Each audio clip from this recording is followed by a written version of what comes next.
ನೋಡ್ರಿ, ನಾನು ಈ ದಿನ ವಿವೇಕಾನಂದ ಕೋಚಿಂಗ್ ಕ್ಲಾಸಸ್ ತುರುವಿಯಾಳ್ ಇದರ ಸಹಯೋಗದೊಂದಿಗೆ ನಾನು ಏನು ಮಾಡ್ತಿದ್ದೀನಪ್ಪ ಅಂತಂದರೆ, ನಿಮಗೆ ಒಂದು ಮುರಾರ್ಜಿ ವಸತಿ ಶಾಲೆಗೆ ಸಂಬಂಧಪಟ್ಟಂತೆ, ಅಂದರೆ ಮುರಾರ್ಜಿ ಅಂದರೆ ಅಲ್ಪಸಂಖ್ಯಾತರ ಮುರಾರ್ಜಿ ದೇಸಾಯಿ ವಸತಿ ಶಾಲೆಗೆ ಸಂಬಂಧಪಟ್ಟಂತೆ ಅದರ ಬಗ್ಗೆ ಮಾಹಿತಿಯನ್ನು ನೀಡ್ತಾ ಇದ್ದೀನಿ.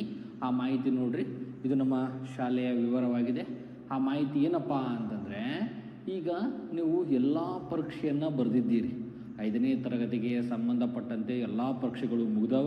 ಹಾಗಾಗಿ ಈ ಪರೀಕ್ಷೆ ಏನಾಗುತ್ತಪ್ಪ ಅಂದರೆ ನಿಮಗೆ ಕೊನೆಯ ಪರೀಕ್ಷೆ ಆಗ್ಬೋದು ಅಂತಂದರೆ ನೋಡ್ರಿ, ಏನಪ್ಪ ಅಂದರೆ ಮಾಹಿತಿ, ಅಲ್ಪಸಂಖ್ಯಾತರ ನಿರ್ದೇಶನಾಲಯ ವಸತಿ ಶಾಲೆಗಳ 6ನೇ ತರಗತಿ ದಾಖಲಾತಿಗೆ ಪ್ರವೇಶ ಪರೀಕ್ಷೆ 2025 ಅಂತ. ಅಂದರೆ ಅಲ್ಪಸಂಖ್ಯಾತರ ಮುರಾರ್ಜಿ ದೇಸಾಯಿ ವಸತಿ ಶಾಲೆಯ ಪ್ರವೇಶ ಪರೀಕ್ಷೆ ಐತಿ. ಯಾವುದಪ್ಪ? ಈ ವರ್ಷ, ಅಂದರೆ ಈ ವರ್ಷ 2025 ನೋಡ್ರಿ ಪರೀಕ್ಷೆ ಐತಿ. ಹಾಗಾಗಿ ನೋಡ್ರಿ, ಇಲ್ಲಿ ನೋಡಿ ಏನಾಗುತ್ತೆ ಅಂತಂದರೆ ಪರೀಕ್ಷೆ ದಿನಾಂಕ ನೋಡ್ರಿ, ಅಂದರೆ ಈ ವರ್ಷ ಪರೀಕ್ಷೆ ನಡೀತೈತಿ. ಮೊದಲ ವರ್ಷ ನಮ್ಗೆ ಏನು ಮಾಡ್ತಾರಪ್ಪ ಅಂದ್ರೆ ದಾಖಲಾತಿಯನ್ನು ತೊಗೊತಾರೆ. 6ನೇ ತರಗತಿ ಪ್ರವೇಶ ಪೂರ್ವ ನಾವು ಏನು ಮಾಡ್ತೀವಪ್ಪ ಅಂದರೆ ಪರೀಕ್ಷೆಯನ್ನು ಬರಿತೀವಿ ಅಂತ. ಪರೀಕ್ಷೆ ದಿನಾಂಕ ಯಾವಾಗಪ್ಪ ಅಂತಂದರೆ 12/4/2026, ಅಂದ್ರೆ ಇದೇ ತಿಂಗಳು 12ನೇ ತಾರೀಕಿಗೆ ಏನೈತಪ್ಪ ಅಂತಂದರೆ ಪರೀಕ್ಷೆ ಇದೆ ಅಂತಂದು ನೋಡಿ. ಅದಾದ ನಂತರ ಸಮಯ ನೋಡ್ರಿ, ಓಕೆ, ಸಮಯ ಎಷ್ಟು ಗಂಟೆಪ್ಪ? 11 ಗಂಟೆಯಿಂದ 1 ಗಂಟೆ. ಇದು ಏನಪ್ಪ ಅಂದರೆ ಪರೀಕ್ಷೆ ನಡೆಯುವ ಸಮಯ. ನೀವೇನು ಮಾಡ್ಬೇಕಪ್ಪ ಅಂದರೆ ಅದಕ್ಕಿಂತ ಮುಂಚೆಕ ನೀವು ಏನು ಮಾಡಬೇಕಪ್ಪ ಅಂದರೆ ಕೊಠಡಿಯಲ್ಲಿ ಅಥವಾ ಅಲ್ಲಿ ಶಾಲಾ ಮೈದಾನದಲ್ಲಿ ಇರಬೇಕಾಗ್ತದೆ. ಇದಕ್ಕಿಂತ ಮುಂಚೆಕ 9:00 ಇರ್ಬೋದು. 9:00 ಇದ್ದರೆ ನಿಮಗೇನಾಗುತ್ತೆ, ಎಲ್ಲ ಸಮಯ, ಹಾಲ್ ಟಿಕೆಟ್ ನೋಡ್ಕೊಳ್ಳೋದು ಎಲ್ಲ ಮಾಹಿತಿ ಗೊತ್ತಾಗ್ತದೆ. ಓಕೆ, ಎಕ್ಸಾಮ್ ಯಾವಾಗ ಐತಪ್ಪ ಅಂದರೆ 12/4/2026 ಐತಿ ಎಕ್ಸಾಮ್. ಎಷ್ಟು ಗಂಟೆಗೆ ಚಲವಾಗುತ್ತೆ? 11 ಗಂಟೆಗೆ ಚಲವಾಗುತ್ತೆ. ಓಕೆ, ಇದು ಏನಪ್ಪ ಅಂದರೆ ನಮಗೆಲ್ಲರಿಗೂ ಕೂಡ ಏನಂತ ಕರಿತೀವಪ್ಪ ಅಂತಂದರೆ, ಇದು ಅಲ್ಪಸಂಖ್ಯಾತರ ನಿರ್ದೇಶನಾಲಯ ವಸತಿ ಶಾಲೆಗಳ 6ನೇ ತರಗತಿ ದಾಖಲಾತಿ ಪ್ರವೇಶ ಪರೀಕ್ಷೆ 2025 ಆ ಇಲಾಖೆ ಹೊರಡಿಸಿದ ಮಾಹಿತಿ ಇದು. ನಾವು ಎಲ್ಲರಿಗೂ ಬಳಕೆ ಇರೋದೇನಪ್ಪ ಅಂದರೆ ಅಲ್ಪಸಂಖ್ಯಾತರ ಮುರಾರ್ಜಿ ಅಂತಲೇ ಕರಿತೀವಿ ನಾವು. ಓಕೆ, ಹಾಗಾಗಿ ಇದೇನಪ್ಪ ಅಂದರೆ ಪರೀಕ್ಷೆ ನಡೆಯುವ ದಿನಾಂಕ, ಸಮಯ. ಅದಾದ ನಂತರ ನೋಡ್ರಿ, ಈಗ ನಿಮಗೆ ನಾನೇನು ಹೇಳ್ತೀನಪ್ಪ ಅಂತಂದರೆ ಆ ಪರೀಕ್ಷೆ ಯಾವ ಯಾವ ವಿಷಯಗಳನ್ನು ಒಳಗೊಂಡಿರ್ತೈತಿ ಮತ್ತು ಎಷ್ಟು ಅಂಕಗಳಿಂದ ಕೂಡಿರ್ತೈತಿ ಅನ್ನೋದ್ರ ಬಗ್ಗೆ ನಿಮಗೆ ಒಂದೊಂದು ಮಾಹಿತಿಯನ್ನು ನಾನು ಏನು ಮಾಡ್ತೀನಪ್ಪ ಅಂತಂದರೆ ಹೇಳಿಕೆ ಅಂತ ಬರ್ತೀನಿ. ನೋಡ್ಕೊಂತ ಲಕ್ಷ್ಯ ಕೊಟ್ಟು ಕೇಳ್ರಿ, ಒಂದೊಂದು ಮಾಹಿತಿ ನಾನು ನಿಮ್ಗೆ ಏನು ಮಾಡ್ತೀನಪ್ಪ ಅಂದರೆ ಹೇಳ್ತೀನಿ. ಓಕೆ, ಎಸ್ ನೋಡ್ರಿ, ಈಗ ನಮ್ಗೆ ಪರೀಕ್ಷೆ ಸೇಮ್ ಎಲ್ಲವೂ ಕೂಡ ಏನಿರ್ತಾವಪ್ಪ ಅಂದರೆ 100 ಅಂಕಗಳಿಗೆ ಇರ್ತೈತಿ. ಎಲ್ಲವೂ ಕೂಡ ಎಷ್ಟಿರ್ತಾವಪ್ಪ ಅಂದರೆ 100 ಅಂಕಗಳಿಗೆ ಸಂಬಂಧಪಟ್ಟಿರ್ತೈತಿ. ಮೊದಲನೇ ವಿಷಯ ಯಾವುದಪ್ಪ ಅಂತಂದರೆ ಕನ್ನಡಕ್ಕೆ ಎಷ್ಟಿರ್ತಾವಪ್ಪ ಅಂದರೆ 20 ಅಂಕಗಳು ಇರ್ತಾವೆ. ಸರಿ, ಏನು ಕೇಳ್ತಾನೆ ಸರ್ ಮಾಹಿತಿ? ಅತಿ ಹೆಚ್ಚು ಮಾಹಿತಿಯನ್ನು ಏನು ಕೇಳ್ತಾನಪ್ಪ ಅಂದರೆ ಗ್ರಾಮರ್ ಕಂಟೆಂಟ್ ಬಿಟ್ಟು ಮತ್ತು ಯಾವುದೇ ರೀತಿ ಮಾಹಿತಿಯನ್ನು ಜಾಸ್ತಿ ಕೇಳಲ್ಲ. 70ಇಂದ 80% ಮಟ್ಟ ಏನು ಮಾಡ್ತಾನಪ್ಪ ಅಂದರೆ ಗ್ರಾಮರೇ ಕೇಳ್ತಾನೆ. ಓಕೆ, ಅದಾದ ನಂತರ ನೋಡ್ರಿ ಇಂಗ್ಲೀಷನ್ನು ಕೂಡ ಅಷ್ಟೇ.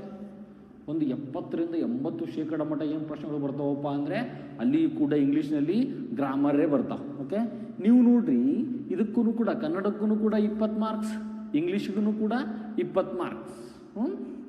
ಮತ್ತು ಅದಾದ ನಂತರ ನೋಡಿ, ಇದರಲ್ಲಿ ಕೂಡ ಕನ್ನಡ ಗ್ರಾಮರೇ ಕೇಳ್ತಾನೆ, ವ್ಯಾಕರಣಾಂಶನೇ ಕೇಳ್ತಾನೆ. ಇಂಗ್ಲೀಷ್ನಲ್ಲಿಯೂ ಕೂಡ ವ್ಯಾಕರಣಾಂಶನೇ ಕೇಳ್ತಾನೆ. ಅದಾದ ನಂತರ ನೋಡ್ರಿ, ಸಾಮಾನ್ಯ ವಿಜ್ಞಾನ. ನೋಡ್ರಿ, ಸಾಮಾನ್ಯ ವಿಜ್ಞಾನ ಇದು ಎಲ್ಲಿ ಸಿಗುತ್ತೆ ಸರ? ನಮಗೆ ನೋಡಿದ್ರೆ 5ನೇ ಕ್ಲಾಸಿಗೆ ಇರೋದ 4 ಬುಕ್ ಅದಾವ್ರಿ. ಒಂದು ಪರಿಸರ ಐತಿ ಸರ, ಒಂದು ಗಣಿತ ಐತಿ, ಒಂದು ಇಂಗ್ಲೀಷ್ ಐತಿ, ಒಂದು ಕನ್ನಡ ಐತಿ. ಇದು ಇಲ್ಲಲ್ರಿ ಬುಕ್. ಮತ್ತು ಏನು ಓದ್ಬೇಕು ನಾವು ಅಂತ ಅದೇ ಬುಕ್ದಲ್ಲಿರೋ ಮಾಹಿತಿಯನ್ನು ಕೇಳ್ತಾನೆ. ಆ ಬುಕ್ದಲ್ಲಿ ಏನಿರ್ತಪ್ಪ ಅಂದರೆ ಸಾಮಾನ್ಯ ವಿಜ್ಞಾನದ ಬಗ್ಗೆ ಮಾಹಿತಿ ಇರ್ತೈತಿ. ಆ ಮಾಹಿತಿಯನ್ನೇ ಕೇಳ್ತಾನೆ. ಅದು ಕೂಡ 20 ಅಂಕಗಳು. ಟೋಟಲ್ ಎಷ್ಟು ಅಂಕಗಳಾದವು? ಇವು 3 ಸೇರ್ಕೊಂಡು 60 ಅಂಕಗಳು ಆದವು. ಅದಾದ ನಂತರ ಗಣಿತ, ಮಾನಸಿಕ ಸಾಮರ್ಥ್ಯ. ಗಣಿತ ಮತ್ತು ಏನಪ್ಪ ಮಾನಸಿಕ ಸಾಮರ್ಥ್ಯ. ಸರ್, ಈ ಗಣಿತ ಗೊತ್ತ್ರಿ, ಇದು ಯಾವುದು ಸರ್ ಮಾನಸಿಕ ಸಾಮರ್ಥ್ಯ ಅಂತಂದು? ಇದರಲ್ಲಿ ಯಾವುದು ಕೇಳ್ತಾನಪ್ಪ ಮಾನಸಿಕ ಸಾಮರ್ಥ್ಯ ಅಂತಂದರೆ, ಹಿಂದಿನ ವರ್ಷದ ಪ್ರಶ್ನೆ ಪತ್ರಿಕೆಯನ್ನು ನಾವು ಗಮನದಲ್ಲಿಟ್ಟುಕೊಂಡಾಗ ಈ ಮಾನಸಿಕ ಸಾಮರ್ಥ್ಯದಲ್ಲಿ ಏನು ಕೇಳಿದ್ದಪ್ಪ ಅಂತಂದರೆ, ನಮ್ಮ ನವೋದಯಕ್ಕೆ ಸಂಬಂಧಪಟ್ಟಿರುವ ಮಾನಸಿಕ ಸಾಮರ್ಥ್ಯವನ್ನು ಕೇಳಿದ್ದ. ಈ ಮಾನಸಿಕ ಸಾಮರ್ಥ್ಯದಲ್ಲಿ ನವೋದಯಕ್ಕೆ ಸಂಬಂಧಪಟ್ಟಿರುವ ಮಾಹಿತಿಯನ್ನೇ ಗಣಿತಕ್ಕೆ ಕೇಳಿದ್ದ. ಜಾಸ್ತಿ ಕ್ವಶನ್, ಒಂದು 13ರಿಂದ 17 ಕ್ವಶನ್ ಗಣಿತಕ್ಕೆ ಸಂಬಂಧಪಟ್ಟಂತೆ ಬರ್ತಾವೆ. ಇದೇ ಗಣಿತಕ್ಕೆ ಸಂಬಂಧಪಟ್ಟಂತೆ ಬರ್ತಾವೆ. ಗಣಿತಕ್ಕೆ ಸಂಬಂಧಪಟ್ಟಂದರೆ ನಿಮ್ಮ ಪುಸ್ತಕದಲ್ಲಿರುವ ಲೆಕ್ಕಗಳೇ ಬರ್ತಾವೆ. ಮಾನಸಿಕ ಸಾಮರ್ಥ್ಯ ಒಂದು 3ರಿಂದ 5 ಲೆಕ್ಕ ಬರ್ಬೋದು. ಯಾವ ರೀತಿ ಬರ್ತಾವೆ ಮಾನಸಿಕ ಸಾಮರ್ಥ್ಯಪ್ಪ ಅಂತಂದರೆ, ನವೋದಯ ವಿಷಯಕ್ಕೆ ಸಂಬಂಧಪಟ್ಟಿರ್ತಲ್ಲ ಅದೇ ಮಾನಸಿಕ ಸಾಮರ್ಥ್ಯ ಬರುತ್ತೆ. ಓಕೆ, ಎಷ್ಟು ಅಂಕಗಳು ಇರ್ತಾವೆ ಸರ್? 20 ಅಂಕಗಳು ಇರ್ತಾವೆ. ಇಲ್ಲಿ ಕೂಡ ಎಷ್ಟು ಅಂಕಗಳಪ್ಪ? 20 ಅಂಕಗಳು. ಅದಾದ ನಂತರ ನೋಡ್ರಿ, ಪರಿಸರ ವಿಜ್ಞಾನ. ಇದು ಯಾವ ಸರ್ ಬುಕ್ಕ? ಅಥವಾ ಸಾಮಾನ್ಯ ಜ್ಞಾನ. ಈ ಸಾಮಾನ್ಯ ಜ್ಞಾನ ಅಂತಂದಾಗ ಕಾಮನ್ ಆಗಿ ಈ ಸಾಮಾನ್ಯ ಜ್ಞಾನ ಪ್ರಶ್ನೆಗಳು GK ಟೈಪ್ ಕೇಳ್ತಾರೆ. ಭಾಳ ಆಳವಾಗಿ ಏನು ಕೇಳಲ್ಲ. ನಿಮಗೆ ಸಂಬಂಧಪಟ್ಟಂತೆ ನಿಮ್ಮ ವಯಸ್ಸಿಗೆ ತಕ್ಕಂತೆ ಅಂಥ ಪ್ರಶ್ನೆಗಳು ಕೂಡ ಉದ್ಭವ ಆಗ್ತಾವೆ. ಓಕೆ, ಸೈನಿಕಕ್ಕೆ ಇರುವಂತೆ ಇರಲ್ಲ ಪ್ರಶ್ನೆಗಳು. ಓಕೆ, ಇದು ಪರಿಸರ ವಿಜ್ಞಾನ ಅಂದರೆ ನಿಮ್ಮ ಮುಖಕ್ಕೆ ಸಂಬಂಧಪಟ್ಟಂತೆ ಪ್ರಶ್ನೆಗಳು ಕೂಡ ಇರ್ತಾವೆ. ಇದು ಏನಪ್ಪ ಅಂತಂದರೆ, ನಿಮ್ಮ ಈ ಅಲ್ಪಸಂಖ್ಯಾತರ ಮೊರಾರ್ಜಿ ದೇಸಾಯಿ ವಸತಿ ಶಾಲೆಗೆ ಏನಪ್ಪ ಅಂತಂದರೆ ಅಂಕಗಳು 100 ಅಂಕಗಳು ಒಳಗೊಂಡಿರ್ತೈತೆ ಪರೀಕ್ಷೆ. ಓಕೆ ನೋಡ್ರಿ, ಮತ್ತು ಇದರ ನಂತರ ಸರ್ ಮತ್ತು ಇದು ಎಕ್ಸಾಮ್ ಆದಮೇಲೆ APJ ಅಬ್ದುಲ್ ಕಲಾಂ ಅಂದರೆ ನವೋದಯ ಮಾದರಿ ವಿದ್ಯಾಲಯ ಮೊರಾರ್ಜಿ ಶಾಲೆಗಳು ಇರ್ತಾವಲ್ಲ ಸರ್, ಅದಕ್ಕೂ ಕೂಡ ಬೇರೆ ಎಕ್ಸಾಮ್ ಇರ್ತವೆ. ಅದು ಬೇರೆ ಎಕ್ಸಾಮ್ ಇರಲ್ಲ, ಒಂದೇ ಎಕ್ಸಾಮ್. ನವೋದಯ ಮಾದರಿ ಇರ್ತಾವೆ, ನವೋದಯ ಮಾದರಿ ಅಲ್ಪಸಂಖ್ಯಾತರ ಶಾಲೆಗಳು ಇರ್ತಾವೆ, ಅವು ಕೂಡ ಇದೇ ಪರೀಕ್ಷೆ ಇರುತ್ತೆ. ಎಲ್ಲವೂ ಕೂಡ ಒಂದೇ ಪರೀಕ್ಷೆ, ಅದೇ ಪರೀಕ್ಷೆಯ ಮೇಲೆ ಇರ್ತಾವು ಅಂತ. ಟೋಟಲ್ ಎಷ್ಟು ಅಂಕಗಳಪ್ಪ ಅಂತಂದರೆ 100 ಅಂಕಗಳು. ಸರ್, ಈಗ ನಾವು ಇದಕ್ಕೆ ಸಂಬಂಧಪಟ್ಟಂಗೆ ಏನು ಓದ್ಬೇಕು ಸರ ಅಂತ.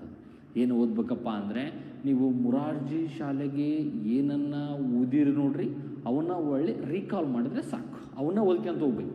ಅವನ್ನ ಬಿಟ್ಟು ಬೇರೆ ಏನೇನು ಓದೋಕೆ ಹೋಗ್ಬಾರ್ದು. ಮೊರಾರ್ಜಿ ಏನು ಓದಿರ್ತೀರಲ್ಲ ಅದನ್ನೇ ನೀವು ಆರಾಮ್ಸೆ ಓದ್ಕೊಂತ ಹೋದಂಗೆಲ್ಲ ಏನಾಗುತ್ತಪ್ಪ ಅಂದರೆ ನಿಮಗೆ ಅಂಕಗಳು ಜಾಸ್ತಿ ಬರ್ತಾವು ಅಂತ. ಮೊರಾರ್ಜಿಗೆ ಸಂಬಂಧಪಟ್ಟಂತೆ ಜಾಸ್ತಿ ಪ್ರಶ್ನೆಗಳು ಕೇಳ್ತಾರೆ. ಅದೇ ವಿದ್ಯಾಲಯ ಕೇಳ್ಕೊಂಡು ಜಾಸ್ತಿ ಕೇಳ್ಕೊಂತ ಬರ್ತಾನೆ. ಅವನ್ನ ನೀವು ಪ್ರಾಕ್ಟೀಸ್ ಮಾಡಿದರೆ ನಿಮ್ಗೆ ಅನುಕೂಲ ಆಗ್ತದೆ. ಮತ್ತು ನೀವು ಮಾನಸಿಕ ಸಾಮರ್ಥ್ಯ ಜಗ್ಗಿ ಕೇಳ್ದಂತಡಿ ಅಂತಂದು ಜಗ್ಗಿ ಓದೋಕೆ ಹೋಗ್ಬಾರ್ದು. ಜಾಸ್ತಿ ಕೇಳಲ್ಲ, ಆರಾಮ್ಸೆ ನೀವು ಗಣಿತಕ್ಕೆ ಫೋಕಸ್ ಮಾಡಿದರೆ ಸಾಕು, ಮಾನಸಿಕ ಸಾಮರ್ಥ್ಯ ಕವರ್ ಆಗ್ತದೆ. ಇವೆರಡೂ ಕೂಡ ಇದು ಸಾಮಾನ್ಯ ವಿಜ್ಞಾನ, ಪರಿಸರ ವಿಜ್ಞಾನ ಐತಲ್ಲ, ಈ ಪರಿಸರ ಬುಕ್ಕವನ್ನು ನೀವು EVS ಆ ಪರಿಸರ ಬುಕ್ಕವನ್ನು ನೀವು ಕವರ್ ಮಾಡಿದರೆ ಅಲ್ಲಿ ಕೂಡ 2 ಸಬ್ಜೆಕ್ಟ್ಗಳು ಏನಾಗ್ತಾವಪ್ಪ ಅಂದರೆ ನಿಮಗೆ ಕವರ್ ಆಗ್ತಾವು ಅಂತಂದು. ಇದು ಏನಪ್ಪ ಅಂತಂದರೆ ಯಾವ ರೀತಿ ಓದಬೇಕು, ನೀವು 100 ಅಂಕ ಪಡೆಯಲು ಯಾವ ರೀತಿ ಓದಬೇಕು ಅನ್ನೋದ್ರ ಬಗ್ಗೆ ಸಂಪೂರ್ಣವಾದ ಮಾಹಿತಿ. ಅರ್ಥ ಆಯ್ತಲ್ಲ? ಯಾವ ವಿಷಯಗಳು ಇರ್ತಾವೆ? ಕನ್ನಡ, ಇಂಗ್ಲೀಷ್, ಸಾಮಾನ್ಯ ವಿಜ್ಞಾನ, ಗಣಿತ, ಪರಿಸರ ವಿಜ್ಞಾನ, ಇಷ್ಟು 5 ಸಬ್ಜೆಕ್ಟ್ ಇರ್ತಾವೆ.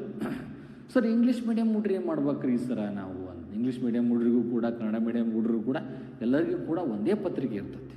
ಅದರಲ್ಲಿ ಇಂಗ್ಲೀಷ್ ಇರ್ತಾವೆ, ಅದರಲ್ಲೇ ಕನ್ನಡ ಇರ್ತಾವೆ, ಎಲ್ಲವೂ ಕೂಡ ಅದರಲ್ಲೇನೇ ನಮಗೇನಾಗಿರ್ತಾವಪ್ಪ ಅಂದರೆ ಒಳಗೊಂಡಿರ್ತಾವು ಅಂತ. ಓಕೆ, ಇದು ನಮಗೇನಪ್ಪ ಅಂದರೆ ಪರೀಕ್ಷೆಯ ಮಾಹಿತಿ, ಯಾವಾಗ ಪರೀಕ್ಷೆ ನಡಿತೈತಿ, ಯಾವಾಗ ಸಮಯಕ್ಕೆ ನಡಿತೈತಿ. ಅದಾದ ನಂತರ ನೋಡ್ರಿ ಏನಪ್ಪ ಅಂದರೆ ನೆಕ್ಸ್ಟ್ ಮಾಹಿತಿ ನಾನು ನಿಮ್ಗೆ ಏನು ಹೇಳ್ತೀನಪ್ಪ ಅಂದರೆ, ಈ ಪರೀಕ್ಷೆ ಬರಿಬೇಕು ಹೋಗ್ಬೇಕಾದ್ರೆ ನಿಮಗೆ ನೋಡಿರಿ ಇದೇ ನಿಮಗೆ ಹಾಲ್ ಟಿಕೆಟ್. ಆ ಮಗುವಿನ ಮಾಹಿತಿಯನ್ನು ನಾನು ಹೈಡ್ ಮಾಡೀನಿ. ಓಕೆ, ಹಾಗಾಗಿ ನೋಡಿರಿ ಇದು ಏನಪ್ಪ ಅಂದರೆ ನಿಮ್ಮ ಹಾಲ್ ಟಿಕೆಟ್. ಓಕೆ, ಇಲ್ಲಿ ನಿಮ್ಮ ಫೋಟೋ ಇರ್ತೈತಿ. ಓಕೆ, ಇವೆಲ್ಲವೂ ಕೂಡ ನಿಮ್ಮ ರಿಜಿಸ್ಟರ್ ನಂಬರ್ ನಿಮ್ದು ಎಲ್ಲರದು ಕೂಡ ತೊಗೊಂಡಿರ್ತೀರಿ. ಇಲ್ಲೆಲ್ಲ ಬರ್ದಾರೆ. ಓಕೆ, ಪರೀಕ್ಷಾ ಕೇಂದ್ರ ಬರ್ದಾರೆ, ಎಲ್ಲ ಬರ್ದಾರೆ. ಇದೇ ನಿಮ್ಮ ಹಾಲ್ ಟಿಕೆಟ್. 3 ಪೇಜ್ ಇದೆ. ಒಂದೇ ಪೇಜನ್ನು ಪ್ರಿಂಟ್ ಬ್ಯಾಗ್ ತೊಗೊಂಡವ್ರು ಸಾಕು. OMR ಶೀಟ್ ತೆಗೆದುಕೊಂಡು ಹೋಗೋದು ಅವಶ್ಯಕತೆ ಇಲ್ಲ. ಮತ್ತು ಹಾಲ್ ಟಿಕೆಟ್ನಲ್ಲೇ OMR ಶೀಟ್ ಕೊಟ್ಟಾರೆ ಸರ್, ಅದನ್ನೇ ಎಕ್ಸಾಮಿಗೆ ನಾವು ಒಯ್ಬೇಕನ್ರಿ ಅಂತಂದಿಲ್ಲ. ಒಯ್ಯೋದೇನು ಅವಶ್ಯಕತೆ ಇಲ್ಲ. ಇದನ್ನೇ 2 ಪೇಜ್ ಪ್ರಿಂಟ್ ಬ್ಯಾಗ್. ಇದು ಒಂದೊಂದು ಪೇಜ್ ಐತಿ, ಇದಾದ ನಂತರ ಇದು ಇನ್ನೊಂದು ಪೇಜ್ ಐತಿ. ರೂಲ್ಸ್ ಇರ್ತಾವಲ್ಲ, ಅದೊಂದು ಪೇಜು ಫ್ರಂಟು ಬ್ಯಾಗ್ ತೊಗೊಂಡೋದ್ರೆ ಸಾಕು. ಓಕೆ, ಇದೇನಪ್ಪ ಅಂದರೆ ನಿಮ್ಮ ಹಾಲ್ ಟಿಕೆಟ್. ಹಾಲ್ ಟಿಕೆಟ್ ಜೊತೆಗೆ ಏನಾಗಬೇಕಪ್ಪ ಅಂದರೆ ಕಂಪಲ್ಸರಿ ಆಧಾರ್ ಕಾರ್ಡ್ ಒಯ್ಬೇಕು. ಆಧಾರ್ ಕಾರ್ಡ್ ಇಲ್ಲಪ್ಪ ಅಂದರೆ ಅದಕ್ಕೆ ಸಂಬಂಧಪಟ್ಟಂಥ ನಿಮ್ಮ ಮಗುವಿನ ಚಿತ್ರ ಇರೋ ಯಾವುದಾದ್ರೂ ಒಂದು ದಾಖಲಾತಿಯನ್ನು ಒಯ್ಬೋದು. ಓಕೆ, ರೇಷನ್ ಕಾರ್ಡು ಈ ರೀತಿ ನೀವು ದಾಖಲಾತಿಗಳನ್ನು ಅಥವಾ ನಿಮ್ಮ ಶಾಲೆಯ ID ಕಾರ್ಡು ಅಂಥವನ್ನು ಒಯ್ಬೇಕು. ಅಂದರೆ ನಿಮ್ಮ ಮಗು ಅದರಲ್ಲಿ ಫೋಟೋ ಇರಬೇಕು. ಶಾಲಾ ID ಕಾರ್ಡ್ ಅಂದು ಕೊಟ್ಟರೆ ಅದರ ಫೋಟೋ ಇರಬೇಕು, ಅಲ್ಲಿ ಶಾಲೆಯ ಸಿಗ್ನೇಚರ್ ಆಗಿರ್ತದೆ. ಆ ರೀತಿ ಇರ್ತದೆ. ಓಕೆ, ಹಂಗಾಗಿ ಈಗ ನಾನು ನಿಮ್ಗೆ ಏನು ಹೇಳ್ತೀನಪ್ಪ ಅಂತಂದರೆ, ಇದು ನಮಗೆ ಅಲ್ಪಸಂಖ್ಯಾತರ ವಸತಿ ಶಾಲೆಯ ಮಾಹಿತಿ ಆಯಿತು. ಸರ್, ಇದನ್ನು OMR ಶೀಟ್ ಹೆಂಗೆ ಫಿಲ್ ಮಾಡ್ಬೇಕು ಸರ್? ನಮ್ಗೆ ಗೊತ್ತಿಲ್ಲ. ಮೊರಾರ್ಜಿ ಇದೇ ನಿಮಗೆ OMR ಶೀಟ್. ಓಕೆ, ಅಲ್ಪಸಂಖ್ಯಾತರ Morarji OMR sheet, minority Morarji residential school, ಅಲ್ಪಸಂಖ್ಯಾತರ ವಸತಿ ಶಾಲೆಗಳ ಬಗ್ಗೆ ಪರೀಕ್ಷೆ ನಡೀತಲ್ಲ 12ನೇ ತಾರೀಕಿಗೆ, ಅದೇ ಈ OMR ಶೀಟ್. ಓಕೆ, ಇದನ್ನು ಯಾವ ರೀತಿ ನಾವು ಫಿಲ್ ಮಾಡಬೇಕು, ಯಾವ ರೀತಿ ತುಂಬಬೇಕು ಅನ್ನೋದನ್ನು ನಾನು ನಿಮಗೆ ಈ ಸದ್ಯ ಹೇಳಿಕೊಡ್ತೇನೆ. ಓಕೆ, ನೋಡಿರಿ, ಗಮನದಲ್ಲಿ ಇಟ್ಕೊಂಡು ಕೇಳ್ಕೊಂಡು ತೋರಿ.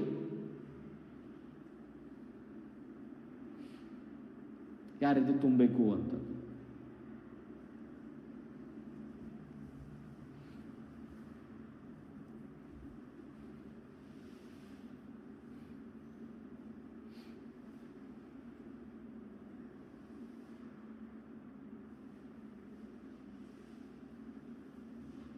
ಎಸ್, ನೋಡ್ರಿ,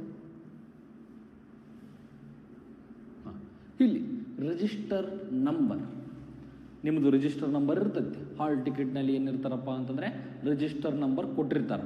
ಆ ರಿಜಿಸ್ಟರ್ ನಂಬರನ್ನು ಬರಿಬೇಕು. ನೋಡಿರಿ, ರಿಜಿಸ್ಟರ್ ನಂಬರ್ ಯಾವ ರೀತಿ ಇರ್ತೈತಿ ಅನ್ನೋದ್ರ ಬಗ್ಗೆ ನಾನು ಹಾಕಿ ಅಂತ ಹೋಗ್ತೀನಿ. ನೋಡ್ರಿ, ರಿಜಿಸ್ಟರ್ ನಂಬರ್ ನೋಡ್ರಿ ಬರಿತೀನಿ ನಾನಿಲ್ಲಿ.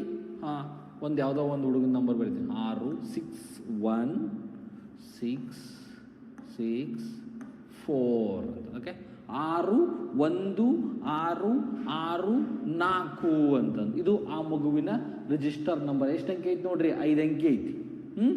ಇಲ್ಲಿ ನಾನು 6 ಬರೆದ ಮೇಲೆ ಇಲ್ಲಿರೋ 6ಕ್ಕೆ ಬಣ್ಣ ತುಂಬಬೇಕು, ಶೇಡ್ ಮಾಡಬೇಕು. ಓಕೆ, ಈ ರೀತಿ. ಮತ್ತೆ ಅವಳು ಸೇಮ್ ಒಂದಿದೆ, ಒಂದಕ್ಕೆ ಶೇಡ್ ಮಾಡಬೇಕು. ಅದಾದ ನಂತರ 6 ಇದೆ, 6ಕ್ಕೆ ಶೇಡ್ ಮಾಡಬೇಕು. ಅದಾದ ನಂತರ 6 ಇದೆ, 6ಕ್ಕೆ ಶೇಡ್ ಮಾಡಬೇಕು. ಅದಾದ ನಂತರ 4 ಇದೆ, 4ಕ್ಕೆ ಶೇಡ್ ಮಾಡಬೇಕು. ಓಕೆ, ಈ ರೀತಿ ನಿಮ್ಮ ಮಗುವಿನ ರಿಜಿಸ್ಟರ್ ನಂಬರ್ ಅಂತ ಈ ರೀತಿ ನಾವು ಶೇಡ್ ಮಾಡಬೇಕಂತದ್ದು ಕರೆಕ್ಟಾಗಿ. ಇಲ್ಲಿ ನೋಡ್ರಿ, ಎಷ್ಟು question booklet serial number, question booklet serial number ಇದು ನಮ್ಗೆ ಅವಶ್ಯಕತೆ ಇಲ್ಲ. ಯಾಕೆ ಅವಶ್ಯಕತೆ ಇಲ್ಲಪ್ಪ ಅಂದರೆ ನಮ್ಮ ತಕ್ಕ ಕ್ವಶನ್ ಪೇಪರ್ ಇನ್ನೂ ಕೊಟ್ಟಿಲ್ಲ. ಕ್ವಶನ್ ಪೇಪರ್ ಕೊಟ್ಟಾಗ ಅದ್ರ ಮೇಲೆ ಒಂದು ರೆಡ್ಡಿಂಗ್ ಕಿಲ್ ನಂಬರ್ ಬರೆದಿರ್ತಾರೆ. ಎಷ್ಟು ನಂಬರ್ ಇರ್ತಾವಪ್ಪ ಅಂದರೆ ಅಲ್ಲಿ ಕೂಡ 5 ನಂಬರ್ ಇರ್ತಾವೆ. ಆ ನಂಬರನ್ನು ಬರ್ಕೊಂಡು ನಾವು ಪ್ರಶ್ನೆ ಪತ್ರಿಕೆಯ ಕ್ರಮ ಸಂಖ್ಯೆಯನ್ನು ಬರಿಬೇಕಾಗ್ತದೆ.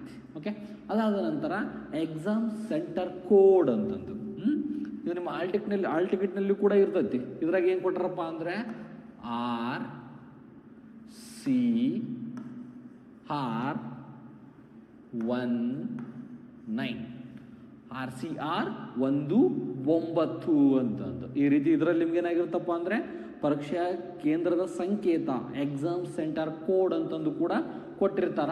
ಅದನ್ನು ನಾವು ಇಲ್ಲಿ ಕೂಡ ಬರಿಬೇಕು. ಅರ್ಥ ಆಯ್ತಲ್ಲ? ಈ ರೀತಿ ಬರಿಬೋದು. ಇದನ್ನು ಶೇಡಿಂಗ್ ಮಾಡೋದಿಲ್ಲ ಅನ್ಸರಿಲ್ಲ, ಯಾವುದೇ ರೀತಿ ಮಾಡೋದಿಲ್ಲ. ಇದು ಗೊತ್ತಿರುತ್ತೆ ನಿಮ್ಗೆ. ಆಲ್ಮೋಸ್ಟ್ ಅಲ್ಲಿ ಭಾಳ ಪರೀಕ್ಷೆಯನ್ನು ಬರೆದಿದ್ದೀರಿ, ಯಾವ ರೀತಿ ತುಂಬಬೇಕು ಅನ್ನೋದನ್ನು ಕೂಡ ಹೆಚ್ಚಿನ ಮಾಹಿತಿ ಗೊತ್ತಿರ್ತೈತಿ. ಅದಾದ ನಂತರ ನೋಡ್ರಿ, ನೇಮ್ ಆಫ್ ದಿ ಕ್ಯಾಂಡಿಡೇಟ್, ನಿಮ್ಮ ಹೆಸರನ್ನು ಬರಿಬೇಕು. ಎಲ್ಲವೂ ಕೂಡ ಕ್ಯಾಪಿಟಲ್ ಲೆಟ್ರಲ್ಲೇ ಇರಬೇಕು. ನೋಡ್ರಿ, ಈ ರೀತಿ ನೋಡ್ರಿ, ಈ ರೀತಿ ಬರಿಬೇಕು.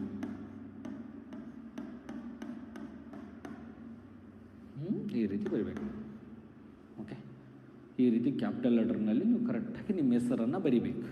ನಿಮ್ಮ ಫಾದರ್ ಹೆಸರನ್ನು ಕೂಡ ಬರಿಬೋದು. ಆ ರೀತಿಯೂ ಕೂಡ ಬರ್ಕೊಂತ ಹೋಗ್ಬೋದು. ಓಕೆ, ಎಸ್, ಇದೇನಪ್ಪ ಅಂತಂದರೆ ಒಂದು ಹಾಲ್ ಟಿಕೆಟನ್ನು ಇಟ್ಟುಕೊಂಡು ನೀವು OMR ಶೀಟನ್ನು ತುಂಬುವ ಕ್ರಮ ಇದು. ಈ ರೀತಿ ತುಂಬೋದು ನೀವು. ಅದಾದ ನಂತರ ನೋಡ್ರಿ, ಸೀದಾ ತಳಗಡೆ ಬಂದಾಗ ನಿಮ್ಮ ಹೆಸರನ್ನು ಫಿಲ್ ಮಾಡಿದ್ರಿ. ಇಲ್ಲಿ 100 ಪ್ರಶ್ನೆಗಳು ಇರ್ತವೆ. ಓಕೆ, 100 ಪ್ರಶ್ನೆಗಳು ಇರ್ತವೆ. 100 ಪ್ರಶ್ನೆಗಳದಾವೆ. 100 ಪ್ರಶ್ನೆಗೆ ನಾವು ಆನ್ಸರನ್ನು ಶೇಡ್ ಮಾಡೋಕ್ಕಾಗ್ತದೆ. ನಿಮ್ಗೆ 100 ಪ್ರಶ್ನೆ ಕೊಟ್ಟಿರ್ತಾರೆ, 100 ಪ್ರಶ್ನೆಗೆ ಶೇಡ್ ಮಾಡಬೇಕು. ಇಲ್ಲಿ ಇನ್ಸುಲೇಟರ್ ಸಿಗ್ನೇಚರ್ ಅವರೇ ಮಾಡ್ತಾರೆ. ಇಲ್ಲಿ ಕ್ಯಾಂಡಿಡೇಟ್ ಸಿಗ್ನೇಚರ್ ನೀವು ಮಾಡಬೇಕು. ಕ್ಯಾಂಡಿಡೇಟ್ ಸಿಗ್ನೇಚರ್ ನೀವು ಸಹಿಯನ್ನು ಯಾವ ರೀತಿ ಆದರೂ ಮಾಡ್ಬೋದು. ಎದಕ್ಕೆ ಸರ್ ನಾವು ಯಾವ ರೀತಿ ಯಾರು ಮಾಡ್ಬೋದು ಅಂತ ಅನ್ನಕತ್ತೀನಪ್ಪ ಅಂತಂದರೆ, ನೀವು ಸಿಗ್ನೇಚರನ್ನು ಯಾವ ರೀತಿ ಆದ್ರೂ ಕೂಡ ಮಾಡ್ಬೋದು. ಎದಕ್ಕಪ್ಪ ಅಂತಂದರೆ, ನೀವು ಅರ್ಜಿಯನ್ನು ಹಾಕುವಾಗ ಸಿಗ್ನೇಚರನ್ನು ಮಾಡಿರೋದಿಲ್ಲ. ಮಕ್ಕಳಿಗೆ ಹೇಳಕತ್ತೀನಿ ನಾನು, ನೀವು ಅರ್ಜಿ ಹಾಕಬೇಕಾದ್ರೆ ಯಾವುದೇ ರೀತಿ ಸಿಗ್ನೇಚರ್ ಮಾಡಿರೋದಿಲ್ಲ. ಇಂಗ್ಲೀಷ್ನಾಗಾದರೂ ಮಾಡಿರಿ, ಕನ್ನಡದಾಗಾದರೂ ಮಾಡಿರಿ, ಯಾವುದ್ರಾಗಾದ್ರೂ ಕೂಡ ಮಾಡಬೇಕು. ಆದರೆ ನಿಮ್ಮ ಸಿಗ್ನೇಚರ್ ಗೊತ್ತಿರಬೇಕು ನೀವು ಮಾಡಿದ್ದನ್ನು. ಓಕೆ, ಅಷ್ಟಾದರೆ ಸಾಕು. ಇಲ್ಲಿ ಕ್ಯಾಂಡಿಡೇಟ್ ಸಿಗ್ನೇಚರ್ ಮಾಡಿದ್ರೆ ಮುಗ್ದೋದು. ನಿಮ್ಮದು ಏನಪ್ಪ ಅಂದರೆ OMR ಶೀಟ್ ತುಂಬೋದು ಕೆಲಸ ಮುಗಿತೈತಿ ಅಂತ. ಓಕೆ, ಒಂದ್ಸಲ ನೋಡ್ರಿ OMR ಶೀಟ್ ಯಾವ ರೀತಿ ತುಂಬಿನಿ ಅಂತಂದ್ರೆ ಸಿಗ್ನೇಚರ್ ಮಾಡೀನಿ. ಇಲ್ಲಿ ನೋಡ್ರಿ, ಇನ್ನೊಂದು ಗಮನದಲ್ಲಿ ಇಟ್ಕೊಳ್ರಿ, ಮೋಸ್ಟ್ ಆಫ್ ದಿ ಸ್ಟೂಡೆಂಟ್ ತಪ್ಪು ಮಾಡೋದು ಏನಪ್ಪ ಅಂದರೆ, ಎಲ್ಲ ವಿದ್ಯಾರ್ಥಿಗಳು ಬಹಳ ತಪ್ಪು ಮಾಡೋದು ಏನು ಗೊತ್ತಾ, ಪ್ರಶ್ನೆಯನ್ನು ಯಾವ ರೀತಿ ನಾವು ಆನ್ಸರ್ ಮಾಡಬೇಕು ಅಂತ. ನೋಡ್ರಿ, ನಾವೇನು ಮಾಡ್ತೀವಪ್ಪ ಅಂತಂದರೆ, ಒಂದೇ ಪ್ರಶ್ನೆಯನ್ನು ಓದಬೇಕಾದ್ರೆ ನಾವು ಏನು ಮಾಡ್ಬಿಡ್ತೀವಿ, ಡೈರೆಕ್ಟಾಗಿ ಆಪ್ಷನ್ ಡಿ ಅಂದ್ಕೊಂಡ್ರೆ ಡಿಗೆ ಹೋಗ್ಬಿಡ್ತೀವಿ ನಾವು. ಈ ರೀತಿ. ಹಾಂ, 26ನೇ ಕ್ವಶನ್ ಓದಕತ್ತೀನಿ. 26ನೇ ಕ್ವಶನ್ಗೆ ಆಯ್ಕೆ 3 ಆಯಿತು, ಆಪ್ಷನ್ ಸಿ. ಆಗ ಹಿಂಗೆ ಈ ರೀತಿ ಮಾಡ್ಬೋದು. ಇದು ಏನಪ್ಪ ಅಂದರೆ ತಪ್ಪು ಮಾರ್ಗ. ಇದು ಹೆಂಗೆ ಹೋಗ್ಬೇಕು ಗೊತ್ತಾ? ನಾನು 51ನೇ ಪ್ರಶ್ನೆಗೆ ಎಷ್ಟನೇ ಆನ್ಸರ್ ಆಗಿದೆ? ನನಗೆ 2ನೇ ಆನ್ಸರ್ ಆಗೈತಿ. 51ನೇ ಪ್ರಶ್ನೆ ಎಲ್ಲೈತಪ್ಪ ನೋಡ್ರಿ, ಇಲ್ಲೈತೆ 51ನೇ ಪ್ರಶ್ನೆ. 51ನೇ ಪ್ರಶ್ನೆಗೆ 2ನೇ ಆಯ್ಕೆ. ಹಿಂಗೆ ಬರಬೇಕದು ಕರೆಕ್ಟಾಗಿ. 77ನೇ ಪ್ರಶ್ನೆಗೆ 3ನೇ ಆಯ್ಕೆ. 77ನೇ ಪ್ರಶ್ನೆ ಎಲ್ಲೈತೆ ನೋಡ್ರಿ, 76, 77. 77ಕ್ಕೆ ಆಪ್ಷನ್ 3 ಅಂತ. ಈ ರೀತಿ ತುಂಬೋದ್ರಿಂದ ನಿಮ್ಗೇನಾಗುತ್ತಪ್ಪ ಅಂದ್ರೆ ಪರೀಕ್ಷೆಯಲ್ಲಿ ಸರಿಯಾಗಿ ಮಾರ್ಕ್ಸ್ಗಳನ್ನು ಪಡೆದುಕೊಳ್ತೀರಿ. ನೀವು ಉತ್ತರ ಕರೆಕ್ಟ್ ಬರೆದಿರ್ತೀರಿ, ಎಲ್ಲವನ್ನ ಕರೆಕ್ಟ್ ಬರೆದಿರ್ತೀರಿ. ಆಯ್ಕೆ ಹಾಕುವಾಗ ತಪ್ಪು ಹಾಕಿದ್ರೆ ಏನು ಮಾಡ್ಬೇಕಾಗ್ತತಿ? ಹಂಗಾಗಿ ಸಮಸ್ಯೆ ಆಗ್ತಾವು. ಆ ರೀತಿ ಮಾಡಬಾರ್ದು. ಓಕೆ. ಇದೇನಪ್ಪ ಅಂದರೆ OMR ಶೀಟ್ ತುಂಬುವ ಕ್ರಮ. ಓಕೆ, ಈ ರೀತಿ ಇರುತ್ತೆ ನಿಮ್ಗೆ. ನಾಳೆ 12ನೇ ತಾರೀಕಿಗೆ ಎಕ್ಸಾಮ್ ಬರೀತಿರಲ್ಲ, ನಿಮ್ಮ OMR ಶೀಟ್ ಇದೇ ರೀತಿ ಇರ್ತೈತಿ. ಓಕೆ. ಮನೆಯಲ್ಲಿ ಪ್ರಾಕ್ಟೀಸ್ ಮಾಡ್ಕೋಬೋದು ನೀವು ಕೂಡ. ಒಂದೊಂದು ನಿಮ್ಮ ಮನೆಗೆ ಹಾಲ್ ಟಿಕೆಟ್ ತಗೊಂಬಂದಾಗ ಹೋದಾಗ ನೀವೇನು ಮಾಡ್ಬೋದಪ್ಪ ಅಂತಂದರೆ ಅದನ್ನ ಇಟ್ಕೊಂಡು ನೀವು ಪ್ರಾಕ್ಟೀಸನ್ನು ಮಾಡ್ಬೋದು ಅಂತಂದು. ನಾನು ನಿಮಗೆ ಈ ದಿನ ಏನು ಹೇಳಿದ್ನಪ್ಪ ಅಂತಂದರೆ ನಿಮಗೆ ನಾನು ಅಲ್ಪಸಂಖ್ಯಾತರ ಮೊರಾರ್ಜಿ ದೇಸಾಯಿ ವಸತಿ ಶಾಲೆಗೆ ಸಂಬಂಧಪಟ್ಟಂತೆ ಆ ಪರೀಕ್ಷೆಯ ಮಾಹಿತಿಯನ್ನು ಸಂಪೂರ್ಣವಾಗಿ ನೀಡಿದ್ದೀನಿ. ಏನಪ್ಪ ಅಂದರೆ ಪರೀಕ್ಷೆ ಯಾವಾಗ ನಡೀತವಪ್ಪ ಅಂದರೆ 12ನೇ ತಾರೀಕಿಗೆ ನಡೀತಾವೆ. ಇದೇ ತಿಂಗಳು 12ನೇ ತಾರೀಕಿಗೆ ಪರೀಕ್ಷೆ ನಡೀತೈತಿ. ಓಕೆ. ಅದಾದ ನಂತರ ಅದರಲ್ಲಿ OMR ಶೀಟ್ ಯಾವ ರೀತಿ ಇರುತ್ತೆ ಅದೇ ಹೇಳಿ ನಾನು. ನೀವು ಹಾಲ್ ಟಿಕೆಟ್ ಜೊತೆಗೆ ಏನು ಒಯ್ಬೇಕು? OMR ಶೀಟ್ ಹಾಲ್ ಟಿಕೆಟ್ ಜೊತೆಗೆ ಆಧಾರ್ ಕಾರ್ಡ್ ಕಂಪಲ್ಸರಿ ಒಯ್ಬೇಕು. ಆಧಾರ್ ಕಾರ್ಡ್ ಕಂಪಲ್ಸರಿ ಒಯ್ಬೇಕು. ಮತ್ತು OMR ಶೀಟ್ ತೊಗೊಂಡು ಹೋಗ್ಬಾರ್ರಿ. ನಿಮ್ಮ ಹಾಲ್ ಟಿಕೆಟ್ನಲ್ಲಿ OMR ಶೀಟ್ ಕೊಟ್ಟಾರ ಸರ, ನಾನು ಅದನ್ನು ಕೂಡ OMR ಶೀಟ್ ಒಯ್ತೀನಿ ಅಂತ ಒಯ್ಯಕ್ಕೆ ಹೋಗ್ಬಾರ್ರಿ. ಓಕೆ. ಹಾಲ್ ಟಿಕೆಟ್ ಡೌನ್ಲೋಡ್ ಮಾಡ್ಕೋಬೇಕಪ್ಪ ಅಂದ್ರೆ ನಿಮ್ಮ ಮಗುವಿನ STS ನಂಬರ್ ಕೊಟ್ಟರೆ ಸಾಕು, ಹಾಲ್ ಟಿಕೆಟ್ ಆರಾಮ್ಸೆ ಡೌನ್ಲೋಡ್ ಮಾಡ್ಕೋಬೋದು. ಅದಕ್ಕೆ ಮತ್ತೆ ಹಾಕಿದ ಅರ್ಜಿ ಫಾರ್ಮ್ ಏನಾದರೂ ಬೇಕನ್ರಿ, ಅದೇನು ಸಮಸ್ಯೆ ಇಲ್ಲ. ಒಂದು ವೇಳೆ ನೀವು ಅರ್ಜಿ ಹಾಕ್ಬೇಕು ಏನಾದರೂ ನಿಮ್ಮ ಮಗುವಿನ ಮಾಹಿತಿ ಏನಾದರೂ ತಪ್ಪಿತ್ತಪ್ಪ ಅಂದರೆ ನೀವು ಅಲ್ಪಸಂಖ್ಯಾತರ ಡಿಪಾರ್ಟ್ಮೆಂಟಿಗೆ ಏನಾದರೂ ಭೇಟಿ ನೀಡಿದ್ರೆ ನಿಮ್ಮೆಲ್ಲ ಮಾಹಿತಿಯನ್ನು ಸರಿಪಡಿಸಿ ಕೊಡ್ತಾರೆ. ಓಕೆ. ನೀವು ಮಕ್ಕಳು ಏನು ಮಾಡಬೇಕಪ್ಪ ಅಂತಂದ್ರೆ ನೋಡಿರಿ, ಪರೀಕ್ಷೆ ಬರೆಯುವಾಗ ಹೆಚ್ಚಿನ ಗಮನದಲ್ಲಿಟ್ಟುಕೊಂಡು ಆರಾಮ್ಸೆ ತಾಳ್ಮೆಯಿಂದ ವಿಚಾರ ಮಾಡಿ ಪರೀಕ್ಷೆಯನ್ನು ಬರಿಬೇಕು. ಎಲ್ಲವೂ ಕೂಡ ಸಮಾಧಾನದಿಂದ ಕುಂತು, ಏನಾದರೂ ದೊಡ್ಡ ಜಗಳ ಆದಾಗ ನೋಡ್ರಿ ಅಂತಿರ್ತಾರೆ ಯಾರಾದರೂ, ಸಮಾಧಾನದಿಂದ ಕುಂತು ವಿಚಾರ ಮಾಡ್ರಪ್ಪ ಎಲ್ಲ ಬಗೆಯಿರ್ತೈತಿ ಅಂತಿರ್ತಾರೆ. ಹಂಗೆ ನಾವು ಪರೀಕ್ಷೆ ಬರಿಬೇಕಾದ್ರೂ ಕೂಡ ಎಲ್ಲವನ್ನು ಓದಿರ್ತೀವಿ. ಎಲ್ಲವನ್ನು ಓದಿದಾಗ ಏನಾಗುತ್ತಪ್ಪ ಅಂತಂದರೆ ಸಮಾಧಾನದಿಂದ ಕುಂತು ವಿಚಾರ ಮಾಡಿದಾಗ ಅದು ಆನ್ಸರ್ ನಮಗೆ ಕರೆಕ್ಟಾಗಿ ಸಿಗ್ತೈತಿ. ಓಕೆ. ನಿಮ್ಮ ಪಾಲಕರ ಆಸೆಯನ್ನು ನೀವು ನೆರವೇರಿಸಬೇಕು. ಆರಾಮ್ಸೆ ಓದಿ ಚೆಂದಾಗಿ ಬರಿಬೇಕು. ಅರ್ಥ ಆಯ್ತಾ? ಎಲ್ಲ ಮಕ್ಕಳಿಗೂ ಕೂಡ ಏನಪ್ಪ ಅಂತಂದರೆ ಆಲ್ ದ ಬೆಸ್ಟ್. ಪರೀಕ್ಷೆಯನ್ನು ಎಲ್ಲರೂ ಕೂಡ ಅಚ್ಚುಕಟ್ಟಾಗಿ ಬರೆಯಿರಿ. ಏನಾದರೂ ನಿಮಗೆ ಯಾವುದಾದ್ರೂ ವಿಷಯದ ಬಗ್ಗೆ ಏನಾದರೂ ಮಾಹಿತಿ ಏನಾದರೂ ಇಲ್ಲಪ್ಪ ಅಂತಂದರೆ ಈ ನಂಬರ್ಗೆ ಫೋನ್ ಮಾಡಿರಿ, ನಿಮ್ಗೆ ಹೆಚ್ಚಿನ ಮಾಹಿತಿಯನ್ನು ನಾವು ನೀಡ್ತೀವಿ. ಓಕೆ. ಧನ್ಯವಾದಗಳು.